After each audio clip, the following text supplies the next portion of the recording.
Good evening everyone, it's news podcast dated 4th May 2025. Rafale M fighter jets to strengthen naval power. India's naval fleet is set for a major boost. The Rafale M fighter jets will soon operate from Indian aircraft carriers, offering full fighter power. India cuts ties with Pakistan. In a strong response to the Pulwama-style terror attack, India has cut all trade, postal and port connections with Pakistan. Officials state that no ship with even indirect links to Pakistan will be allowed at Indian ports. This marks a significant escalation in diplomatic tensions. World news. Ukraine demands full truce. Ukrainian President Volodymyr Zelensky has rejected a 3-day ceasefire proposal from Russia, calling it a tactical trick. Instead, he pushed for a full 30-day truce, a position supported by US President Donald Trump following a recent meeting at Vatican.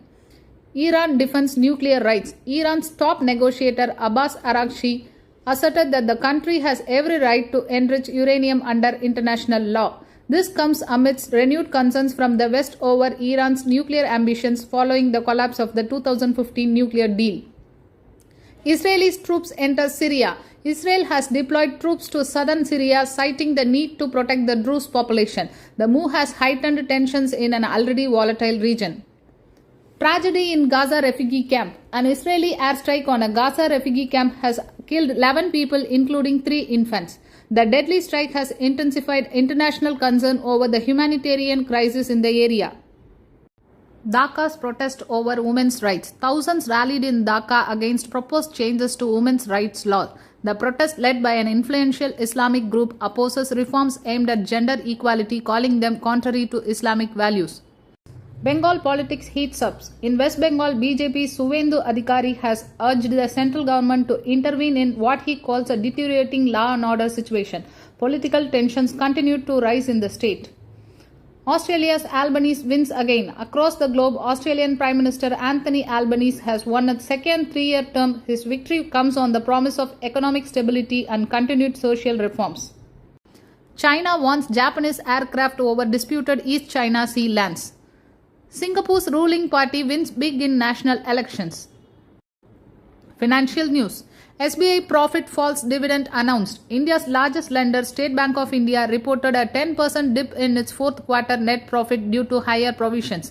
Despite the drop, the bank announced a 15.9 rupees per share dividend and revealed plans to raise 25,000 crore in financial year 26. Kotak Bank sees 10% dip in net. Kotak Mahindra Bank also reported weaker Q4 earnings, with the net profit slipping 14%. The bank will pay a 2.5 rupee dividend per share. Indian Bank shines with a 32% profit growth. Indian Bank delivered a strong performance, posting a 32% year-on-year increase in net profit for the fourth quarter. The bank attributed the rise to better credit growth and lower bad loans.